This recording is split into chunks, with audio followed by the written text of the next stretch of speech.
What's up guys, it's Sean Tan and today we'll talk about the difference between branded developers and newcomers.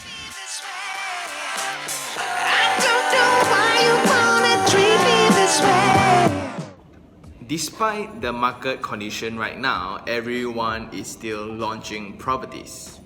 Do you agree, right?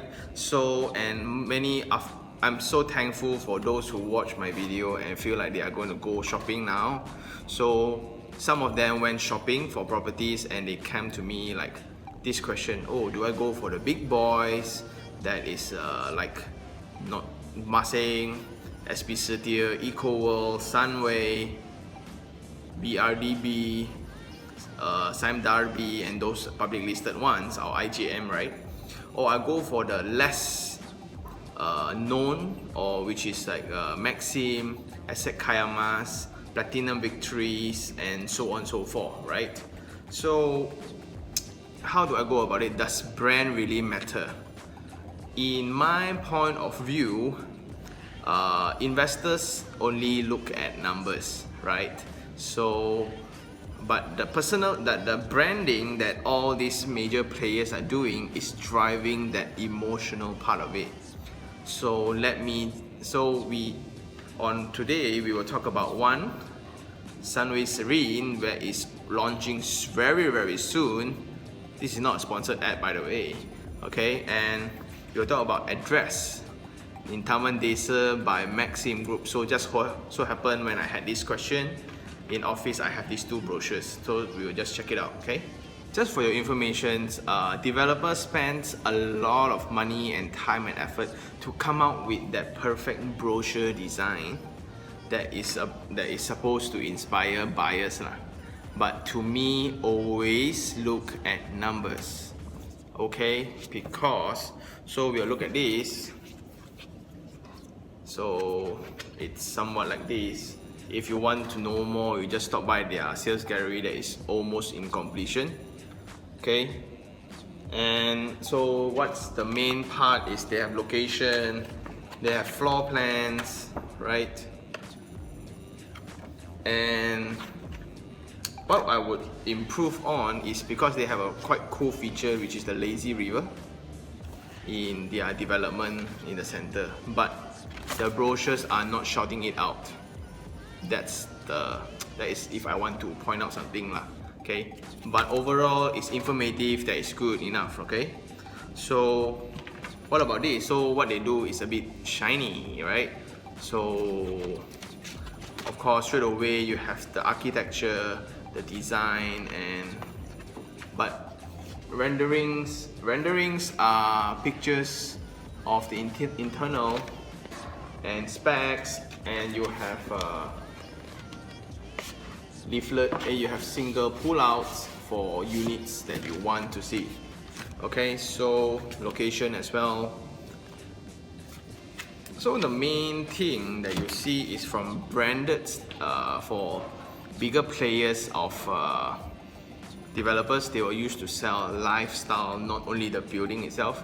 They will sell the surrounding, like the lake, the trees, the whatever. But smaller developers now, they are still focusing on building, facilities, price, discount.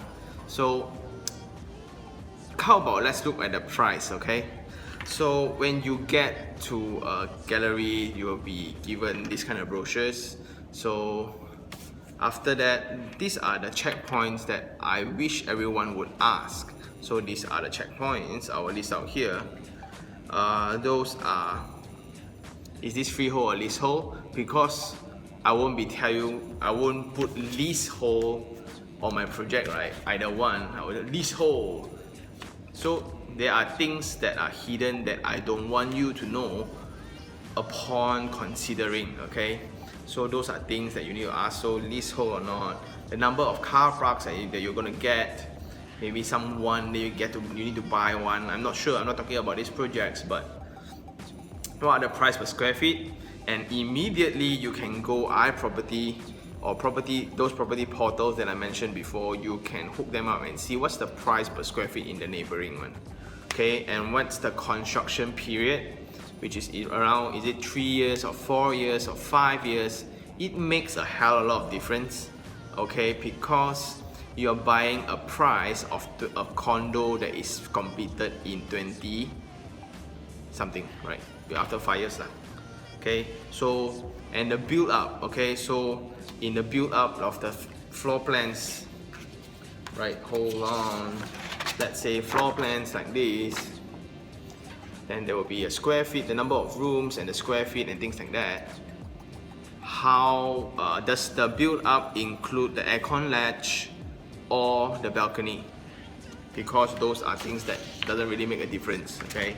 So is that included in the build up? Of course, developers will want to include in so the numbers look bigger, so and your price per square feet goes lower. Get it? So they are not cheating you, it's just a marketing thing, okay? And what's the discounts? So if you buy from a new project, so the discount is like rebates, discounts, upfront payment, and some come up with creative one like early bird, or you stay nearby, you get discounts, and some will have like in a certain period of construction, you get back your rebate. Because why? Upon the completion of that certain part, until, for example, you stay level 18, when they finish up the structure of your level, they get to claim money from your financing department, which is your bank, right? And they can then refund you the money. Okay, so what's your net price? That's very important. So between these two projects, let's say my budget is 750,000. I get a 2-room unit in PJ with Sunray Serene, branded. Basically, I don't have to worry about anything once I put in the money lah. Okay, but this one in Taman Desa next to Bandar Malaysia upcoming, and next to OUG Mid Valley, 3 rooms, 2 bathrooms with 750,000. So which one would you choose then, right? I can't mention, but of course I can mention what you're talking.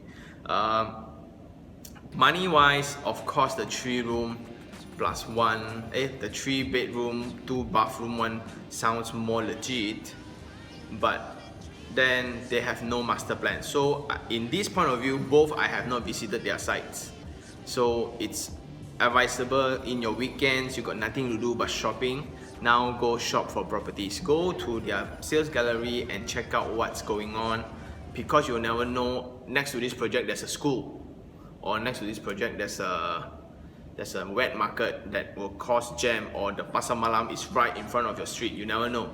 Okay, it's always better to check the site.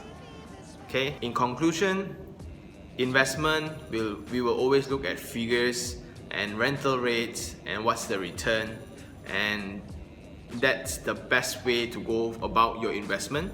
But if you're buying a home, buy what feels right within your affordability.